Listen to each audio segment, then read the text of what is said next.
We are back with another Union Arena unboxing video, this time with Code Geass Volume 2, and this marks case number 17 of not hitting a case chase, and that being the 3-star in this case. So if you follow me on Twitter, I've been talking about all the various openings I've been doing, but today we have the final box from this case, so maybe we're finally going to break the curse, and as always, we're just going to open a box, go through the hits, and talk about all the other cases we got so far at the very end. So without further ado, let's dive in. So same thing as always, we got a sealed box here, still has the new Bondi seal on it, all that stuff. I have my case, it's on the side that we're going to talk about. And again, just go pack by pack, see what we get, and see, hopefully, if we can get that very nice serialized 0 that just looks so good. So as always, we do get a box topper in our pack, in our box here, which is always going to be the raid fodder, so a foil version of the 0 card, which is always very appreciated, so we can actually foil out more of the deck. But other than that, we are just going to go pack by pack here. As I mentioned, the first half of the box will go slow just to show off some of the other cards, talk about them as they come up, and then we will go through them a bit quicker. So I did release a video talking about all the various deck lists if you do want to see those, and the 6 different archetypes that are joining us for Code Geass Volume 2. Now, some of these are updates, some of these are going to be just Volume 1 upgrades or brand new decks altogether, but still a lot to love about Volume 2s in Union Arena. So up first, we have a rare, which again, the thing I didn't stress enough in the deck list video that I want to stress here is that the fact that it cannot be chosen by abilities or character triggers is very, very strong. And then we have action points. So there is two non-foil action points per box and 1 foil action point in the case. So 16 boxes. So if you're really lucky and if you're just getting a couple of boxes, which I definitely recommend only getting, a few boxes at most of Volume 2s and then just picking up your singles. Otherwise, you might get the case AP, and it can be any one of the action points that are in the set, and it can be foiled. So we will show off ours that we got at the end, but something just to keep in mind as you're opening these boxes and what to look out for. But otherwise, we're going to get 2 rares per pack, or 2 rares or better, in case the non-foil action point does take up one of those slots. Or you'll see like a super rare and a rare as well. So I do appreciate the double rare packs that Union Arena gives us, so it does keep the overall cost down compared to some of the other games in the market. Union Arena is, primarily meant to be a secondary game, as we like to call it, because it's a pick your favorite IP and just have that deck on you sort of thing. So it's really nice to be able to jump in and have some cheaper cards to have fun with. And if you want to bling it out, of course, then buy all the foils. Like my Nanami deck foiled out, and not even max rarity, I think it's like $300, to give you an idea of like, it can go higher up cost-wise. So another double rare pack here. And then the other part to mention is that because they are only 16 boosters in a box, you can either hit 1 or 2 alt arts per box. So if you get a double alt art box, obviously you're very much ahead in that regard. And then of course we talked about the case hits. So the 2-star is going to be considered the other case hit, but the case chase again is going to be that serialized 0 that we're ultimately trying to look for. And hopefully, sooner or later we're going to get a 3-star. That'll be really, really nice. So my favorite SR from the deck is the Vincent, which again, it is a Volume 2, so I guess your options are a bit more limited, where the others are support, where this is a brand new archetype. So Vincent just being able to tap down your opponent's board and making sure they're getting through for attackers, and combos very well, if it gets back in focus here. There we go. And comboing it with Locket is a very good play to make so that you're getting the extra BP, getting attacks in, and just being more aggressive. The blue deck is definitely more of a combo aggro style of deck because it wants you to line up these very strong 3-card turns that if you do, you're going to be hitting your opponent for, 4 damage quite easily and quite consistently, which is a lot of damage in Union Arena. So definitely something to keep in mind. Not only, and the other action points. So those are 2 action points taken care of very quickly. So we will continue to go on. And again, as I mentioned, the first half of the box will be a little bit slower, just so you can see some of the art, some of the characters from the series make an appearance. Again, as soon as my camera always loves to get in focus. Knights of the Round, again, I love the thematics of that deck, but it is a little bit weaker than I would like it to be.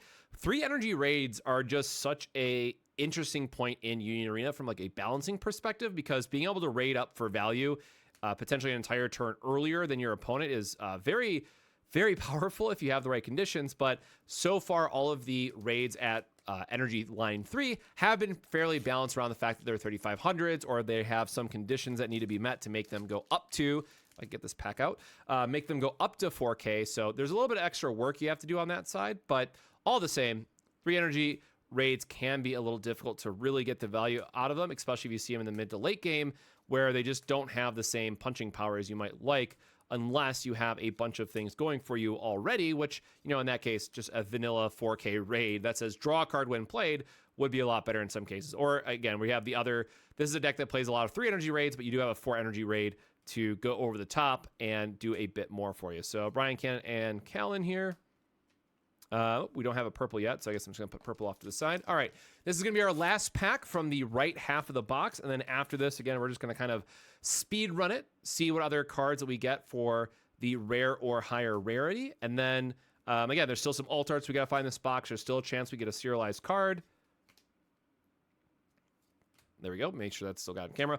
And, you know, hopefully get some good stuff at the end. I still need another blue SR. The Shenhu would be really nice just from a trying to complete the other deck perspective. There's our second SR as Suzaku. And then I guess I should mention as well, you get 6 SRs per box, so that is something to keep in mind. But otherwise, we're just going to open the pack here, fan it to the back, and ooh, that is actually a really nice, hold on, let me get the rare. Oh, I did not, okay, so this is actually my first one getting of this SR single star. If it wants to get in focus, like that gold stamping is actually really nice on this one, and like the spiral background texture comes through really nicely.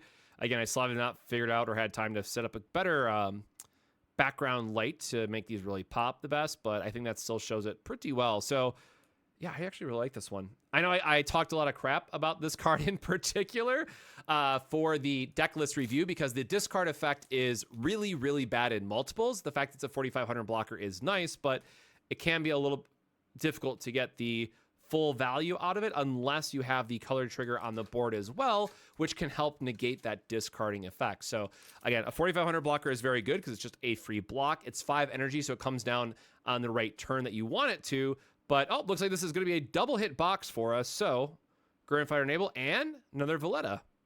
So let me get that off to the wherever our purple was. Okay, purple's just going to be over there. And love ending the case on a double hit box. So again, you can see more of that pattern background. It has multiple texturing layers. And then also a little bit of gold accent. Actually, it's maybe not going to come through as... Oh, there you go. You can see the gold trim on there. And I think that's just a foiling in the background for the fleur-de-lis. Yep, okay, so those were our 2 hits. Now, again, technically there's still a chance there could still be a serialized card in here, but there's the color trigger that I mentioned. Very important card to have 4 of if you want to play the Shenhu or the Chinese Federation archetype style of deck. If you don't see this card in the matchup, though, it feels very, very bad, and it feels like a very weak deck, so that's one of the reasons I feel a little hesitant to recommend it. And then we have another, oops, if I could find the right framing here. There we go. We have another Lelouch here, just the standard SR, but that is now going to bring us up to 3. So again, I think blue, I might have been a little bit harsh on it in my video. I probably could rate them both a tier higher than what I did, but I think just because they need such specific things to line up for you and to get the most value out of them, it's like, oh, you have to see these 2 or 3 cards every single game in this order. I think it's just not as nice of a thing to try to pull together or recommend people try out. So there's the regular version. Oh, there we go. Which is good because I did actually need another SR of that. So I did get the 2 blue SRs that I wanted, thankfully. Because again, I always sell like extra play sets of Union Arena because I buy a case, and obviously I don't need a case worth of product for any set. So I always try to sell master sets for a good price where needed. And of course, it allows me to help open up more boxes and continue to try to chase the triple star if we ever get it. So there's Rolo, which again, it's an odd one because, right, it can hit anything on the field, which is something I know a lot of people are going to look over, but it does have to have an activate main, so you can't always hit their back line with it. But if this card can actually hit something out of their energy line and be disruptive, it's pretty huge. So Rolo is definitely a meta call in that regard in terms of how good or bad he's going to be. I think if I remember correctly, I just said I put 2 in the list just because. But if you know your meta, this could very well just be a very strong 4 of because, again, you do want to see this in your game plan to disrupt their energy line is what I was trying to say there. So there we go. Or I guess maybe it is 5 or 6, or it might have been the I haven't opened an SR single star in a while, so that might have been the other hit for it to take the other slot. So again, the 2 alt arts and our various SRs for the set. Now, the thing I will mention for opening a case is that you do get well more than a playset or 2 full playsets, as you might expect in Volume 2s. Generally, if you're lucky, you'll get 2 master sets for base rarity. But then other than that, for Volume 2s, it's definitely a bit extra that you get on top. So I'm going to put these to the side. And then, of course, at the end here, just going to show off some of the other alt arts and talk about them as we go through them. So, of course, we have Callan here, which again has that textured background plus the gold accent. And I know some people asked me about it in the comments, and I probably should have still covered it. There is technically an additional archetype in terms of 2 action point, for lack of a better word, 2 action point purple Code Geass. It's just anytime that you have cards that don't get good value or take up the entire turn to try to play them out and progress your play as normally, it's not a good thing to try to rely on in Union Arena. It can feel like very clunky plays. So for that reason, I didn't put a deck list together for it. But if you want to see that deck list, let me know in the comments, and I can definitely try to circle back to it. Then for the other SR single star, we have Vincent Rollo Fighter. But again, I love that burst in the background, followed by the small gold stamping that it has for the type on it. Very cool effect. Then we have Lelouch, which I like the mechs in the background for this style that they did. This is like a alt art pattern that they did for all the various, again, what I'm gonna call pilots. I still have to watch Code Geass if I'm being very honest with myself. C2, again, having that nice, beautiful texture in the background, plus the Black Knight in the background. We have Jeremiah with his. And again, this is where you can start to see that pattern that they use for the various pilots for each of those. And now going into blue, we have Rollo with that same design. So again, similar pattern, similar gold trend, or trim, I should say. Going into green, rather, that was our next color.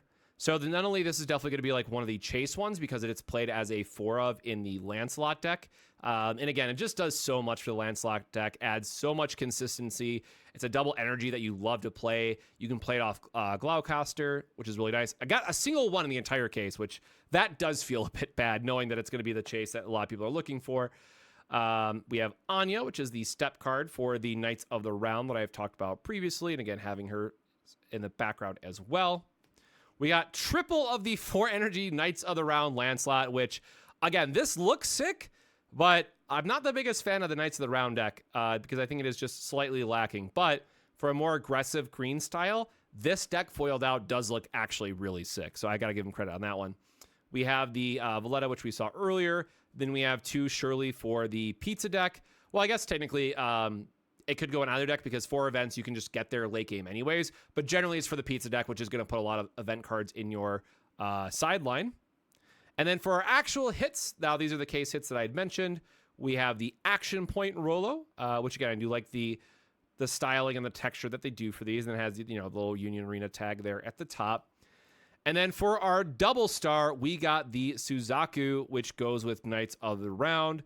Again, beautiful texturing on this card. I really love the way that it's framed. And honestly, this one I'll just grab out of the sleeve really quick just to see if more of that background texture will pop out, hopefully.